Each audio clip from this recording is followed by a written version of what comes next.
So now, we talked about the bad side of the afterlife, but what is the afterlife, really? I know we all have our own notions. We all think we know what the afterlife is. Nicole Strickland, she wrote a book called The Afterlife Chronicles.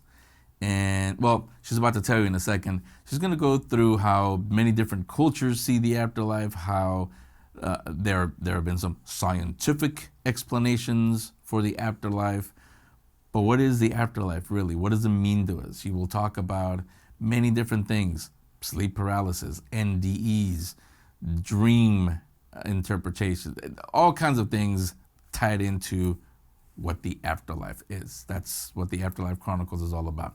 You'll hear all about that from Nicole in just a moment. OC Paracon 2023 is sponsored by Alien Soda Company, for all things out of this world. Visit aliensodacompany.shop and use coupon code PERCEPTION at checkout for 10% off your order. CoffinCode.com, makers of coffin-shaped wireless phone chargers. Lay your phone to rest. Paralinked, the social networking site for paranormal enthusiasts by paranormal enthusiasts. Visit Paralink.com today. American Ghost Walks. Reserve your seat on the Hollywood Haunted Bus Tour today at AmericanGhostWalks.com. Psychic and trance medium and paranormal investigator Jade Foster. Book a reading with Jade Foster today. And AirPoint Heating and Air Conditioning. Get ready for fall and winter with their $69 furnace tune-up special. Visit airpointhvac.com. Thank you, Henry, so much for inviting me to speak again at the OC Paracon. As you guys know, last year I spoke about the RMS Queen Mary right over there in Long Beach. This year I am talking about the Afterlife Chronicles, exploring the connection between life, death, and beyond. Same name as my brand new book that came out in April, The Afterlife Chronicles, and also it's an extension of my radio show on WLTKDB as well, called The Afterlife Chronicles. So lots of stuff to get through today. So let's start with exploring what an afterlife is. There are various cultures, as we know, around the world, and they might have a little bit of differing beliefs in what happens to the body, what should be done, what rituals should be done to the physical body when someone passes, but there's a general universal belief in life after death. And this goes back thousands of years. People do believe that when we pass on, our souls do evolve. Some people call it heaven, some people call it enlightenment, some people call it prana, whatever you want to describe it as. But there is something there, stories from around the world, research that we'll get into that does suggest that life exists after we pass on. So in my opinion, one can't really explore the intricacies of the afterlife without looking into cultural beliefs, near-death experiences, quantum theories, quantum mechanics, theories of the human soul, survival of death, parapsychological inquiries, paranormal research, and so forth. So this presentation is not designed to persuade someone to believe in the afterlife. That's not what its intent is. It's designed to open up your heart to the wondrous possibilities that exist when we pass on to the next realm. And so as a paranormal researcher, when I first started about 20 years ago, I was so excited about mainly just capturing evidence, capturing EVPs, capturing spirit photographs. But now, and I'm still interested in that, don't get me wrong, that's important, of course, but now I've evolved to really caring about the rapport that I have with spiritual energies and the connections that we can make with our departed loved ones. And so that's really what drives me to further explore this realm. So there seems to be this cosmic shift going on that is allowing the mortal world and the afterlife, spirit world, to join and interconnect more than before. Now, there could be various causes. I mean, is it the fact that the paranormal is so infused in today's society and culture, I think that's a component. I think that helps. But I think there's something else more divine, more cosmic that is allowing this.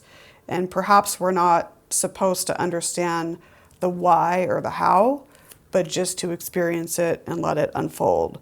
So in this presentation, we talk a little bit about the role of intuition and how honing your own innate psychic abilities, because everyone does have innate intuition, innate psychic and channeling abilities, right? So honing that will further allow you to connect with the spirit world. Balancing of mind, body, and spirit will also allow you to really get centered so you can have profound experiences with various energies, even those that perhaps may be non-human. So getting into that, getting into quantum theories about the soul, survival of consciousness, near-death experiences, signs that someone is experiencing paranormal activity, signs that a spirit may be trying to connect with you, and then ways to go about communicating. So lots of things that we're going to cover today. So again, going on this profound connectedness between mortality and the spirit world, let's talk a little bit about the aspect of love. Love is eternal, right? So the bonds and the connections we have with those we care about, those don't dissipate when someone passes on. That continues, that stays on. So our loved ones will remain with us eternally and in our memories. It's how this happens that remains elusive, but again, I don't want to get, I don't think us mortals are supposed to know the how and why. So again, something is happening to create this beautiful parallel relationship between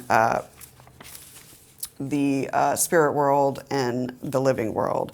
And so people going back hundreds of years during the spiritualist movement, that's really what really ignited people and wanting to step out and communicate with spiritual energies, departed loved ones, various figures in that movement. Of course, I don't have time to get into all of that today, but I do want to talk a little bit about Emanuel Swedenborg.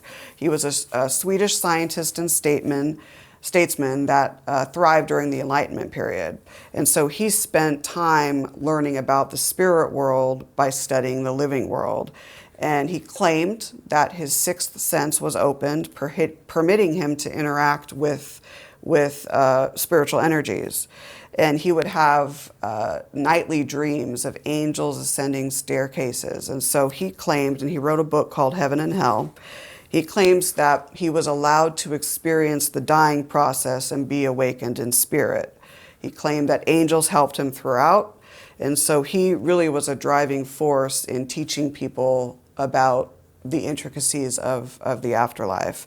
Even going into culture and literature hundreds, thousands of years ago, the Divine Comedy, for example, with Dante Alighieri, 1320, Italian long narrative program that showcased or showcases a visionary view of the afterlife. Plato, for example, these are thinkers hundreds of years ago, but you can't go around and not hear about Plato or Descartes. They both believe that the soul is immortal and travels and it exists separate from the body. Okay, so let's go ahead and move into a little bit about examining the soul, right? So the human soul, is it the same thing as human consciousness? Are they the same thing? Or are they different, but they're somehow able to intertwine? The verdict is out on that. But I feel, in my opinion, that the soul is almost the expression of human consciousness.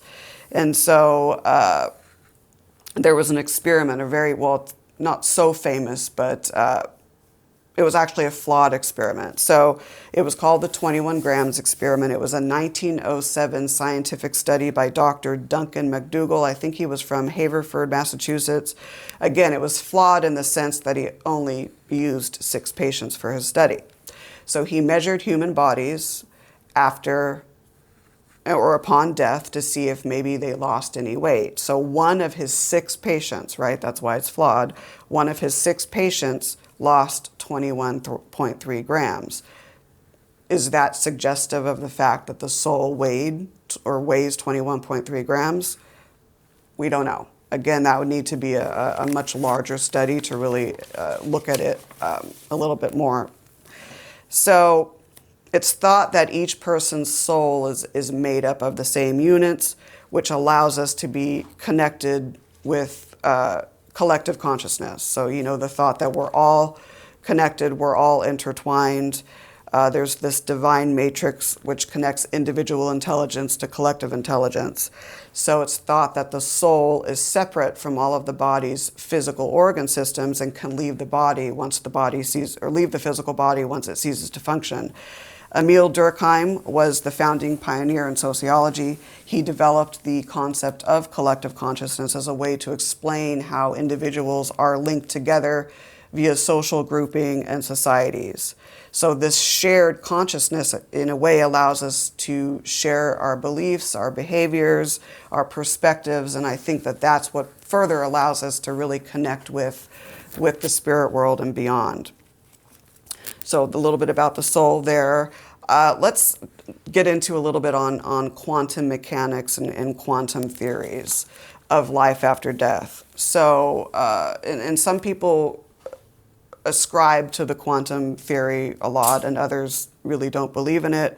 But there are some very interesting theories that could possibly suggest that the human soul does survive physical death. So quantum physics, it's the study of the smallest microscopic particles of matter, their nature, their characteristics, their behavior. And so the smallest particle of matter consists of 99.99% of empty space, so it's practically nothing. So there's subatomic and quantum particles of matter that can behave both in particles and waves and be in two places at the same time. So you've heard of bilocation, parallel dimensions. That may possibly shed some light on that. Does time play into this? I feel that time is not linear. I think that time in terms of past, present, and future are very much intertwined. That can explain things like deja vu, for example. So getting into these theories, and there are many of them, the first one I want to talk about is the cosmic reservoir hypothesis. This was coined by Professor William James, and he says that all things that occurred since the dawning of time are deposited somewhere in the cosmos whereby a channeler can access that information. So it also he also talks about how the energetic makeup of ourselves does not just go away and obliterate upon physical death. So the Max Planck Institute for Physics is another institution that studies this phenomenon of, the human soul surviving physical death. Does consciousness live in a quantum state after death? So Max Planck, he was a leading physicist, said in a 1931 interview with The Observer, he said this: "I regard consciousness as fundamental. I regard matter as a derivative from consciousness. We cannot get behind consciousness. Everything that we talk about, everything that we agree, or everything that we regard as existing postulates consciousness." So according to Max Planck, the physical universe that we live in is only a perception. And once our physical bodies die, there's an infinite beyond, and our lives in the physical world are surrounded by an afterlife already. So interesting theory there on that.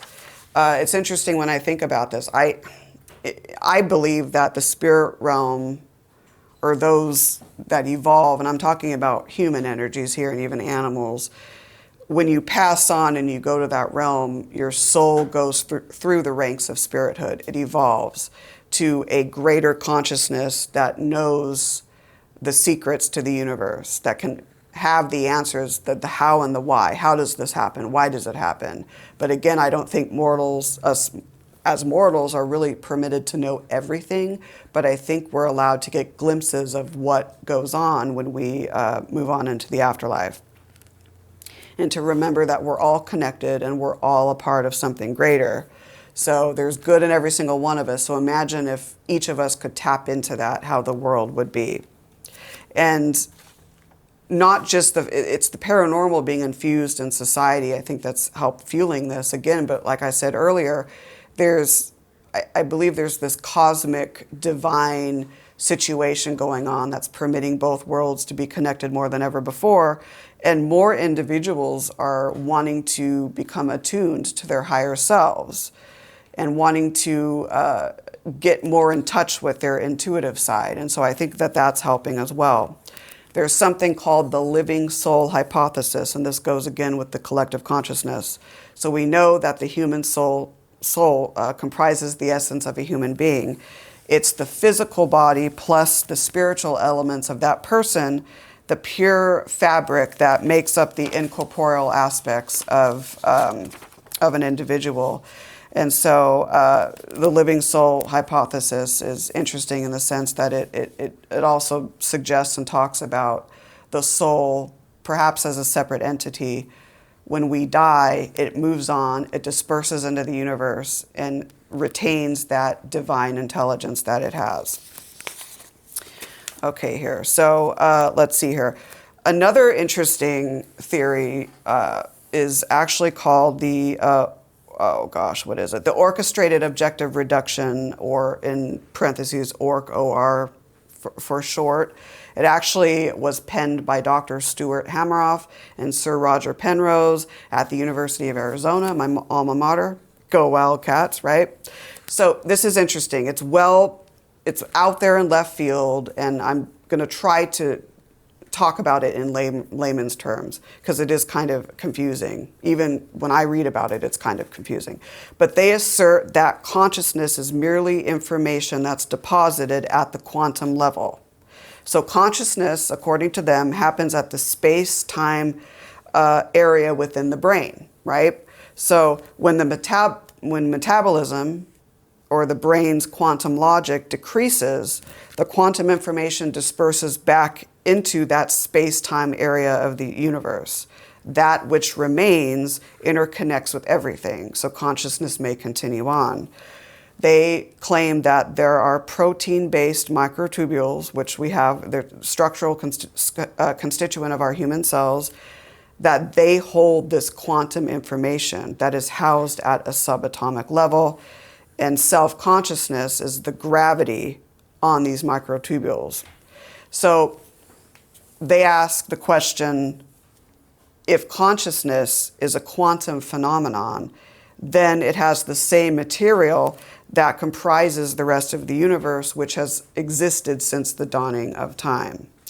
This material cannot be created or cannot be destroyed once a person is beyond that threshold of death.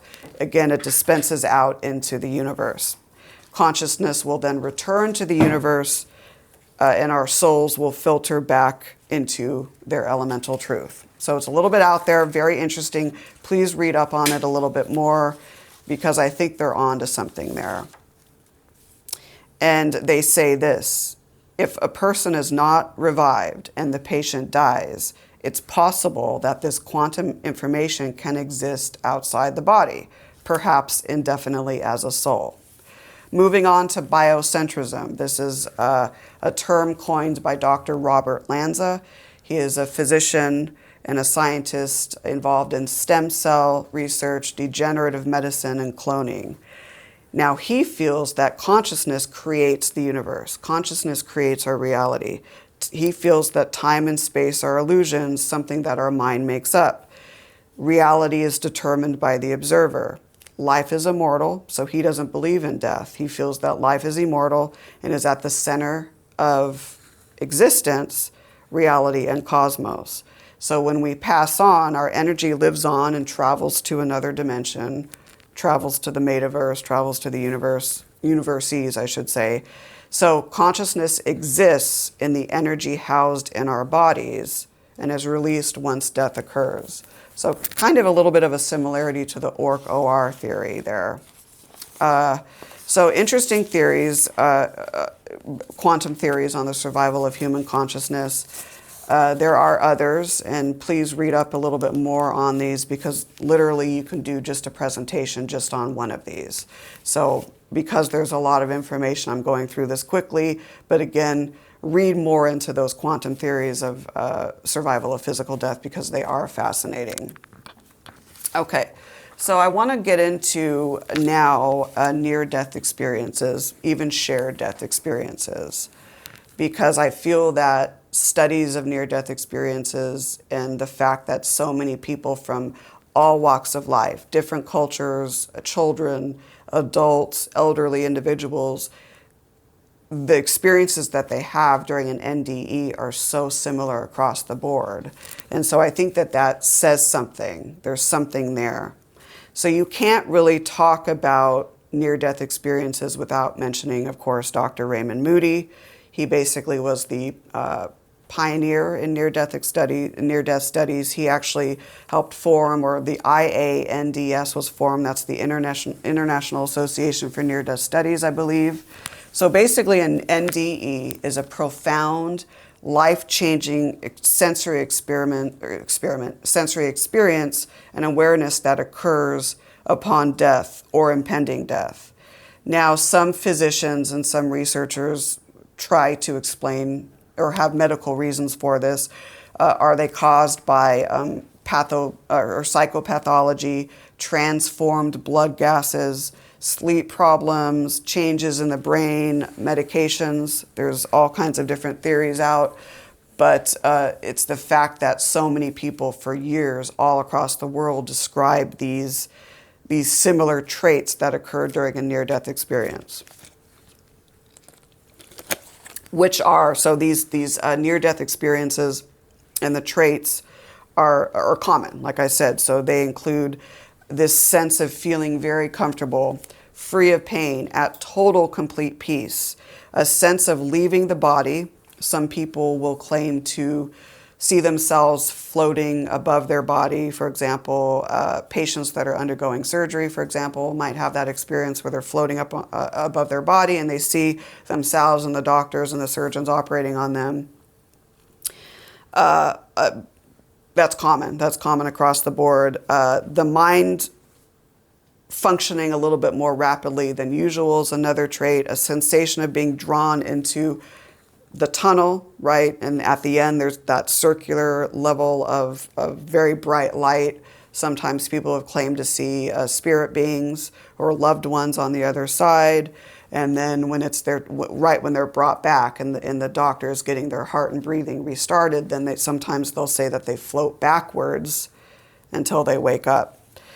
So a brilliant light at the end of the tunnel. Like I said, an overwhelming sense of peace, well-being, unconditional love, a sense of having a very unlimited access to knowledge. A life review is another a very popular one, or a recall of important events. The song Return to Innocence by Enigma is an example of that. If you watch the music video, that's basically a life in review. So that's a good example. Some people claim to have a preview of future events, encounters with deceased loved ones or with other types of beings that, or religious figures, angels, for example. Another interesting trait is the fact, or it's, I don't know if it's about fact, but people from all over the world will describe that they'll go into this paradise, so this environment like our own, but the colors are more vivid, and they can actually transform the environment of where they are to match that person's culture. So very vivid, beautiful landscapes. When they're brought back to life, they no longer have this interest in greed or money. So it's more altruism, if you will. They're more enlightened, seeking a spiritual purpose. Even electrical malfunctions have occurred. So wristwatches have malfunctioned during NDEs. So these are some common traits that, again, all over the world, children, adults, elderly individuals from different backgrounds, different ethnicities, different cultures describe these traits. So you have to look at that. There's something there that I think really gives us a glimpse of what may await for us when we pass that mortal realm. So are NDEs a medical phenomenon? Again, I said earlier, they could be due to pathophysiology, transformed blood gases, medications, etc. So Dr. Andrew Newberg, he is a neuroscientist and professor at Thomas Jefferson University. He studied the brain scans of religious people while they were meditating. So he asks the question of, are visions of heaven and afterlife chemical and neurological in nature? So he claims that the NDE tunnel that some people experience in that bright light, when the eyesight fades, a person loses the peripheral areas first, causing that tunnel-like sensation. If you see a bright light, that could indicate that the central part of the nervous system is the last to shut down. So you know about the sympathetic and the parasympathetic nervous systems, right? They usually oppose each other, but upon death, the two parts of the brain that do oppose each other start to work together. So while alive, when one is turned on, the other is turned down, but in death, he feels that both of these systems are activated, causing a sense of slowing down and having those visions. Maybe he's onto something there, maybe not. It's hard to know. There have been many studies on near-death experiences, even shared death experiences, which is basically a similar event, but more than one person is experiencing the NDE. And I actually had someone on my show, I'm blanking on that person's name, the guest name, but I had someone on my show on the Afterlife Chronicles that talked about a very profound shared death experience. So again, many studies into this. I want to focus on one conducted by New York University's Langone Medical Center. The study of human consciousness and survival after death. It was the largest of its kind. I think it was conducted in around 15 medical centers in the US and those in Europe. I think it was called the AWARE Project, I believe, unless I'm mixing that with another study. It had over 2,000 patients that were involved in this study, led by Dr. Sam Parnia. He's the director of resuscitation research at NYU. So he claims that with advances in medicine, people can be brought back to life and doctors and scientists can intricately study what happens to them after they die. So he feels that the cells in our brain are not immediately obliterated upon death. They go through this process of decay, which allows time to bring someone back, even though the person has been deceased for a minute or a few minutes, even after the organs shut down. So he's studied, like I said, over 2,000 patients, and the statistics show that up to 40% of those who came back to life had some sort of perception of what was happening to them, even though that they were beyond the threshold of death. 10% had a deeply profound spiritual experience, and 2% had complete full awareness. Some may have had perception, but later lost it, maybe due to medication side effects, treatment, and so forth. So a very interesting study. Please read more about it. There's a lot more there. Dr. Emily Williams Kelly at the University of Virginia, she's a psychologist, also has done some studies in NDEs, and she found that 41% of dying patients encountered deceased loved ones, friends, or spiritual beings in the days and hours leading up to their eventual departure. So let's move a little bit into why does the spirit realm communicate with the living? Now, we don't know exactly why. It's not black and white. It's not as if you go to the bank and you deposit a check and you get that little check saying, okay, your check has been deposited. It's not like that. It's a very gray area. So we don't have the answers. And again, like I said earlier, there are probably many elusive reasons as to why the spirit realm reaches out to the living that maybe us mortals are not permitted to understand. Remember, everyone has innate intuition and can communicate and channel spiritual beings. But here are some ideas I have for why the afterlife and the spirit world, even those in other dimensions, may desire to talk with us, to offer assistance during the grieving process, right? That kind of goes along with near-death experiences. Those in the spirit world are able to sense a living person's grief and sadness. And that could actually be one of the reasons why when a loved one passes on, surviving family members and friends experience that person. Maybe that individual who passed on feels an obligation to come back to the physical world to comfort their living relatives. When my cat Kaylee passed away, I told her right after she passed, and she was laying there, I told her, I said, Kaylee, I'm going to be grieving. It is going to be so hard, but please do not feel like you have to come down and comfort me. If you want to, that's fine, but I want you to get acquainted to your new life, to where you're going. And I made sure to tell her that.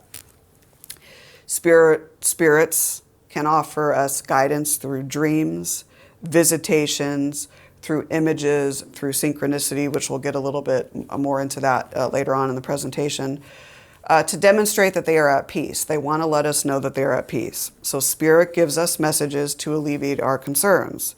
And again, they come via symbols, signs, music, a warm sense of touch, just an all-visceral feeling. You might get an all-visceral feeling of just utter peace. Pay attention to that. They also like to keep in touch. They may find these uncanny ways to show us their presence and hang out with us for a while. So a strong sense of love and peace there is usually felt on both parties, the living and those that have passed on. Also to warn of potential danger. They may communicate via dreams or meditative sessions and send repeated messages. There is a story here in the Afterlife Chronicles that talks about this. Do we have facts that what happened in the story, that the energies were absolutely trying to warn this person of danger? We can't factually with 100% proof say that, but when you read the story, that's basically what it sounds like, right? Also, to assist a mortal with transitioning to the other side. So again, going along with NDEs, being there during the transition process. And also to demonstrate that there's life in the spirit world. Life in the beyond mirrors that of Earth, except for those that have evolved, have a little bit more knowledge or a lot more knowledge to the secrets of the universe. And of course, like I said earlier, the soul evolves and matures and goes through the ranks of spirithood, if you will. And this greater understanding of ourselves and the universes and those around us. They're bestowed this sort of knowledge of how to better infiltrate the love and good intention that our world is striving for, and even worlds beyond ours, right? So spirit communication with the living. This typically happens in solitude, right? Without distraction. We're very busy individuals, and our egos can allow us to be distracted. But this usually happens at a time when we're in solitude, maybe a meditative state, we're not distracted, and it's up to us to recognize these signs when they happen. So one, compelling vocalizations. You can actually hear a disembodied voice. Or if you're investigating the paranormal and you're a researcher, you are going to do or conduct audio experimentation. So electronic voice phenomena, instrumental transcommunication, which is basically live communication between our world and the next world. Usually there's all kinds of gadgets, but they're designed to sweep the AM and FM spirit boxes, ghost boxes, sweep the AM and FM radio bands at an extremely high frequency. It's thought that the electronic nature of that and the frequency can help energies communicate with us. So, and I have a story shortly after my dad's mom passed away. So of course, my paternal grandmother, Nicole Strickland. And I was at our family's timeshare at the Welk Resort in Escondido, just north of San Diego. And this was shortly, a month after she passed, actually. And so I was in the kitchen, and all of a sudden I heard my name being called, and I recognized it as her voice. And I said out loud, I said, "Grandma? Hi, Grandma, it's nice to talk with you." And I heard her say something else, but I couldn't make it out. But I also smelled her perfume as well, because she had a very, I think she wore Estee Lauder, and that's a very identifiable sense of perfume. Spirits, again, coming through in our dreams. This is a very common way. The Society for Psychical Research discussed and analyzed about 149 cases of telepathic dream encounters. Both agent and recipient were connected as friends or family members. Louisa Rhine, the wife of parapsychologist Joseph Banks Rhine, you've all heard of the Rhine Institute, right? So he amassed more than 10,000 spontaneous events of possible PSI, or psychic phenomena. 65% of these extrasensory perception type, or ESP encounters, occurred within dreams. So the veil between our world and the next is thinnest, or thought to be thinnest, when we're asleep. Also, Halloween time. One of the theories as to why people, in addition to just Halloween, it's you hear about ghosts and all of that during that time. In addition to that bias and power of suggestion, it's thought that the veil between our world and the next during that time is thin, thereby allowing people to have more experiences. James von Prague, we all know who he is, believes that when we slumber, perhaps our soul leaves its human shell and travels to the spirit world. Now, I'm going to get a little bit more into dream visitations in a little bit, specifically involving my cat Kaylee, who is on the right side of this picture. Her brother Max is on the left. And that James von Prague may be onto something, because I've had very profound dream visitations from Kaylee after she passed that I'll get into, and I'll explain later. So, but if you want to communicate with someone in the afterlife, set that intention. Put that out there. Let them know that you want to talk with them and connect with them when you're asleep. Okay, and so dream visitations are much different than just regular dreams that we have, like our subconscious trying to process daily events and so forth. Dream visitations are a lot different. You will know when you have one. So spirit communication can also occur via imagery, or like a movie playing out in a certain order. My dear friend Ali Schreiber actually had a profound experience while dreaming. So her father ended up passing away, and she didn't know that at the time, to my knowledge. She didn't know. I think the story's in the book, but I'm trying to I hope I'm saying it right. I believe she didn't know it at the time, but she went to sleep and had a dream where she saw her father at the top, I believe it was the top of a staircase, and she went up and she was able to actually hug her father and feel his physical presence.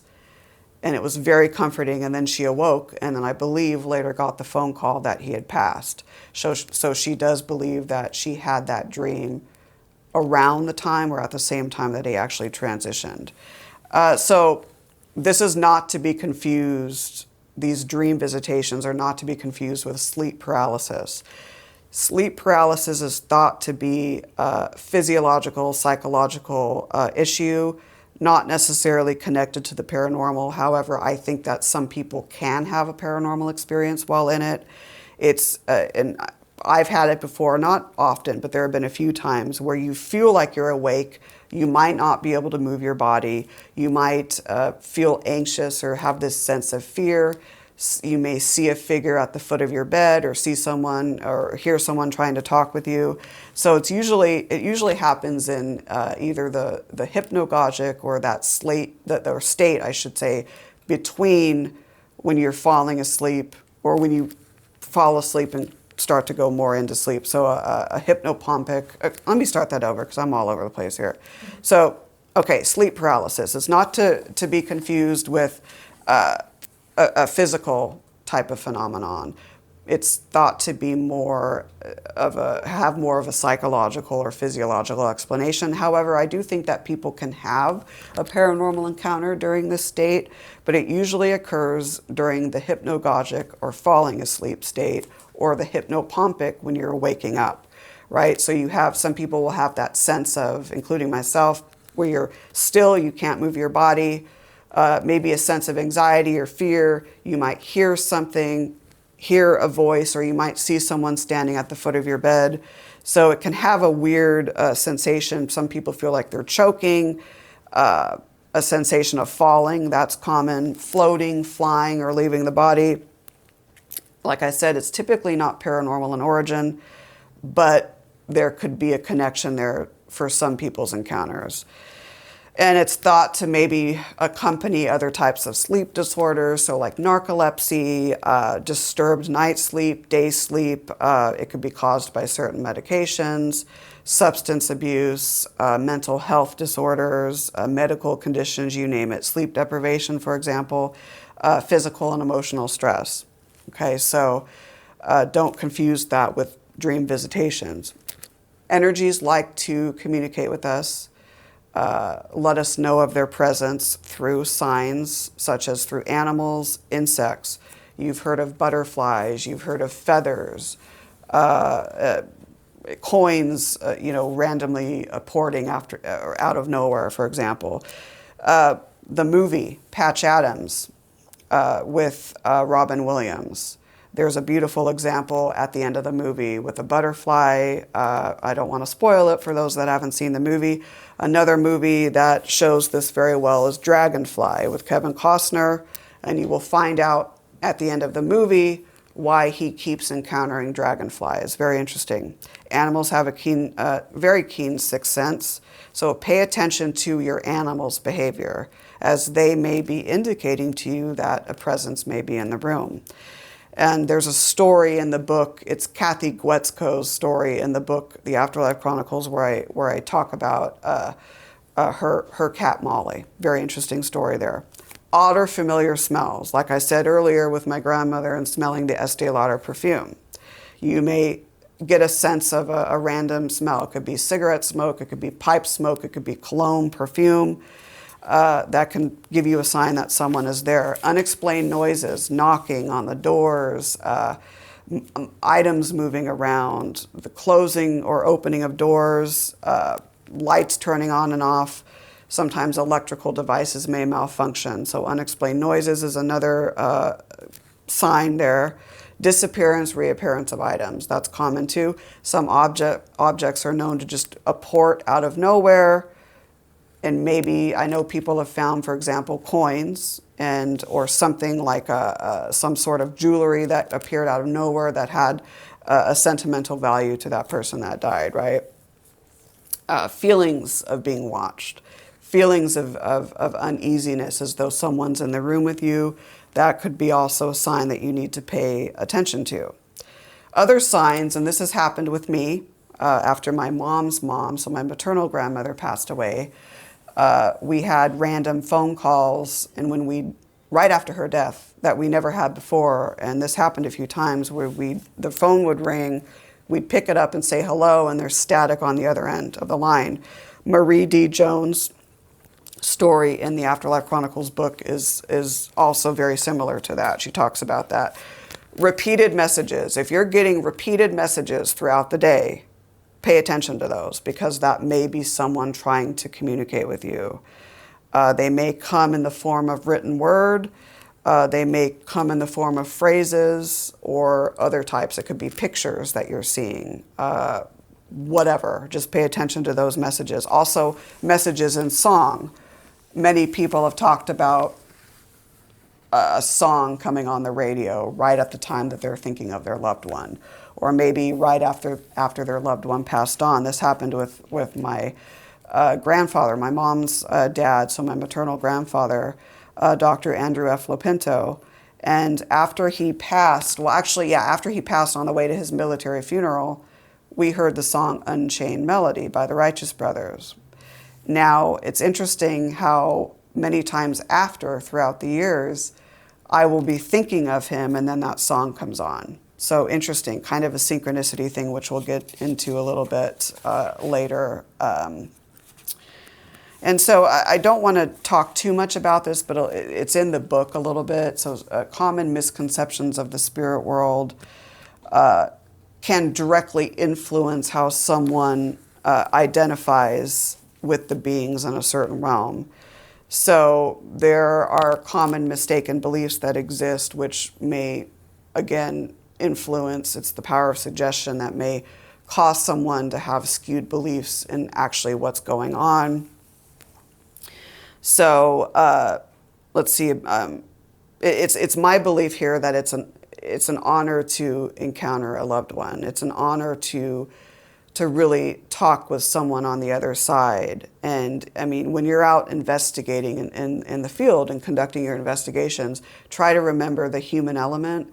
Try to remember that that's someone's grandmother, that's someone's grandfather, or parents, or children, or friends that you're communicating with, so that respect and reverence goes a long way. Some people feel that there are beings out there that can harm the living, right? Some people have stories or encounters where they feel that. In my experience, this is just in my experience over 20 years, I've never been harmed by a ghost. I've never been harmed by a spirit. And sometimes it's easy. For example, let's say someone gets a mark on their arm. They may automatically say, oh my gosh, it's a scratch. And say, oh, okay, well, that ghost or that earthbound, for example, he or she scratched me on purpose. He wants to harm me, when that may not be the intention at all of that ghost or spirit. It could just be a way that he came through. So try not to always hold on to, okay, if it's a scratch, that means it's definitely coming from a demon or something like that. It may not be, right? So again, getting into the power of suggestion and bias, going into a location. And nowadays, with all these locations that are being investigated day in and day out, a lot of famous locations, it's like you have to sift through what I call authentic paranormal phenomena. So this is paranormal activity that is existing on its own without any influence from the living. And then there's the energy or the activity that exists over here that is caused or influenced by the living. And so those mix together. So as an investigator, you have to try to sift through that. Let's see here. Tulpas and thought projections. This is interesting too. It's my opinion it should be a classification. It's a Tibetan word meaning emanation or manifestation. And this has to in some ways be, when you're talking about demons, you might hear the word tulpas or thought projections. Now, I'm not saying that demons don't exist. Some people believe they do. Some people believe they don't. But in many ways, it can be a tulpa. So thoughts, our own thoughts have life to them. And when you give enough life, or give enough life to a thought, it's thought, no pun intended, to cause its own life. So thoughts power the tulpa. So our thoughts can actually take on their own lives and become active. And so this can lead into some false beliefs about the paranormal. And so, for example, along the line of demons, just for example, again, some people believe in them and some people don't. But there could be, for example, private residence homes. I'll give an example of this. People are going into a house to investigate. You have to try to understand the homeowner and what their beliefs are and what their experiences are, because maybe they obviously don't have knowledge of the paranormal. Maybe they are interpreting something negative when it may not be. Maybe it is, maybe it's not. So going in there and trying to understand how the people living in that home are influencing whatever is going on. Is it their religious beliefs that are influencing? Is it maybe they saw a horror movie and then there's power of suggestion, and then they feel that whatever's in their house is evil? Maybe it is, maybe it's not. Be careful of that. So trying to really, really critically think about these sorts of events. So tulpas can be propelled by many, many factors and it's different for each case. Beliefs, for example, influence from other people. Another thing that I see common, especially with private residence homes, is a lot of people will blame the ghost or the spirit that they think is in their home. It could be that maybe they're dealing with some family dynamic issues. Maybe they have some significant health issues or mental health disorders. Maybe it's a side effect of medication. Maybe it's stress that's causing it, but they're, instead of just looking within and trying to understand how they could be influencing it, it's automatically blaming on the ghost. So that can sometimes happen. And of course, we know with paranormal television, there's pros and cons to it. I'm not going to really get into that, but really with paranormal television, don't always believe what you see on TV. That's kind of a no-brainer right there. So I want to talk about a little bit more about synchronicity and dream visitations. In my opinion, both of these are huge gateways to really connecting with those in the ethereal realm. And we talked a little bit, I alluded to synchronicity when I was giving you the signs of when a spirit may be near, right? So synchronicity was actually originated by psychologist Carl Jung to describe circumstances that appear meaningful or meaningfully connected, but lack a causal relationship, right? Or a causal connection. Synchronicity allows you to link more with higher consciousness, and it can provide life-changing, profound experiences with loved ones in spirit. Be open to it. Once you're open to it and you put that intention out there that you're open to it, you will just know when it occurs. It's one of those situations where don't focus so much on the how or why, focus on the experience, and you will know when it happens. So synchronicity can occur in so many different ways, again, through messages and song, numbers, artifacts, any series of repeated messages, and I have a few stories here. Again, this explains why I have the pictures. Again, I mentioned them earlier, but again, why I have the picture of my cat, Max and Kaylee. So Max and Kaylee were littermates. I should say are, because they are alive in spirit, but they were littermate cats that I adopted in 2003 after it was shortly after the 2003 wildfires in San Diego. So I adopted them from the rescue house, and they were about 3 months old when I brought them home. The three of us just had and we still do, we have a very special bond, almost as if we're part of the same soul group. So Max passed at the age of almost 13, and then Kaylee passed at the age of 18 and a half. So when Max passed, he had cardiomyopathy, and they started him on medication about 4 days after he passed, or 4 days after starting the medication, I should say. One night, I was laying in bed, and all of a sudden, he just started screaming and hyperventilating really bad. So rushed him to the emergency veterinary hospital, and the veterinarian there said, look, it could be a reaction to his beta blockers or his heart medication, or it could be that he's going into heart failure. So they brought Max into the back room, and so my mom was with me, and so her and I went up to the front waiting room area. On the ceiling, of course, they had these overhead speakers, and they were playing music. Now, what's interesting is the song Endless Love came on right as the doctor, I could see the hallway from where I was sitting. So right as that song was playing, the doctor came out. I knew, based on the look on his face, I knew exactly what it was. I knew it was heart failure. So he comes and talks to us and said, I'm so sorry, but Max is in heart failure. So he stayed overnight. I had them do whatever they could to help him. The next day, they had a specialist come in and look at him, and I went there and had a 45-minute consultation with them. And they said, we've tried everything.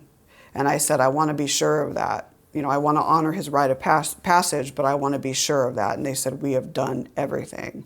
And so after about a 45-minute consultation, I knew. I said, I have to honor his rite of passage. This is his time. So went in the room, and it was a very, very, very peaceful passing. My mom and I had the opportunity to hold him afterwards. It was just very beautiful. So the time that he passed was about 4:44 or 4:45 p.m. And I see those sequences of numbers all the time. I could just be driving and the license plate in front of me has 444, or I could glance at the clock and see 444. Interestingly, my maternal grandmother, Helen Lopinto, I briefly mentioned her earlier, when she passed at about 4:44, 4:45 a.m. So again, there's two loved ones of mine that have passed around that time, and I keep seeing these sequences of 444. Also, Max came to me in a dream visitation about 2 nights after he passed. Very, very profound. So moving on with Kaylee now. Kaylee, like I said, lived on until she was 18 and a half. Very spunky, bright cat. She had, in the last few years of her life, hyperthyroidism. She had diabetes. They found a little nodule on her lung, which they thought was a slow-growing type of cancer. So in December of 2020, was it 2000? No, it was 2019. She started deteriorating. So we brought her to the emergency veterinary hospital, which is in San Diego. It's the UC Davis Veterinary Specialty Hospital of San Diego. They diagnosed her with a different type of cardiomyopathy that Max had. And so she had to spend some time in the hospital there for a few days. But one of her favorite doctors called me in the morning and well, I should back up and say that they said if while she's here, if she were to go into any sort of cardiac arrest, they said it would be very brutal to bring her back in the state that the heart was in. So I told them, I said, if her heart stops, let her go. And so that whole night, I couldn't sleep. I was like just laying in bed. I was fearing if the phone would ring. Now around 5 a.m., the phone rang, and I had this sinking feeling in my stomach. It was her veterinarian. She hadn't passed yet. He said, well, she's doing good, but I'd really like you to take her home and have some golden moments with her because she was okay to come home. So I had those next few days. I had very golden moments with her and spent those 4 days with her. And I told her, I said, Kaylee, let me know when it's your time. Let me know and I will help you. So again, it was on the 4th day. And all of a sudden, she got this strength to just walk up and jump on the bed. And she went and got herself positioned in her favorite little pink paw-printed cat bed. And she looked at me. But it was like she was I knew she was communicating with me. And she looked at me very deeply. And I looked in her eyes. And she was telling me, Mom, I'm ready. I'm ready. And so I knew that. I just knew it. It's hard to explain, but I just knew it. So we made the arrangements, and my mom and I actually went later on that afternoon. The same veterinarian that I spoke to on the phone was there. And let me just say that the passing was utterly peaceful. He was even crying. The veterinarian was even crying. And so the passing was very, very peaceful. And almost immediately, right after she transitioned, a series of synchronicities. So the light down the hall, the sun shining through the door was brighter than ever. My mom and I went to In-N-Out Burger after. We weren't really that hungry, but we stopped. And then on the way home, turning the corner there, I happened to look up at a billboard, and it had a picture of an index finger touching a bright orb of light. I was like, wow, okay. The next day, I was, I think, on my way to Starbucks, and I was at a stoplight, and I saw these 2 birds just flying in unison, more so than I've ever seen before. And I almost got that intuitive thought of, okay, that's a sign that both brother and sister are united, right? I had it, and they also had a brother that was sick as well. I would have adopted him as well, but it was just Max and Kaylee when I adopted them. I also had an interesting dream where it showed 3 kittens that looked like them, all lined up in a row. And I thought, well, is this a dream to let me know that all 3 are reunited together? I don't know. But the dream visitations I want to get to with Kaylee. Now, I've never had these deep dream visitations with any other loved one that I've had with Kaylee. So this started, and I've had about 16 of them so far since Kaylee's passing. Now, it's interesting. Every single dream, the environment is the same. It's my bedroom, the lights are off. It's the same exact environment as when I fell asleep. And I'm pretty sure if you had a camera on me, I probably wouldn't be moving, but somehow I'm able to meet Kaylee during these dreams. I can see and feel her jump on the bed. I can feel her walk around. I'm able to hold her. I'm able to talk with her. I can hear her meow. They're very, very profound. So I think what might be going on is that we're meeting in the middle, so to speak. So she's kind of coming a little bit more to our level, but I'm astrally able to project out a little bit while I'm dreaming to meet her on that level. So, and going back to James von Prague and the soul being able to perhaps leave the body during dreams, I don't know. Whatever it is, they're so real and so clear as if it's actually occurring. So very, very profound. And it's the feeling you have after these dream visitations. You will feel a sense of peace. They are different than normal dreams. And you'll know when you have them, right? So very, very profound there. And of course, that's why I brought the pictures, because I'm talking about, or a picture of them because I'm talking about them. And I think during these dream visitations, you're able to tap into this greater sense of consciousness, and I think that's what's going on. And again, I've had about 16 of these, and they're just amazing. It's just absolutely amazing. So trust your instincts. You will know when you have them.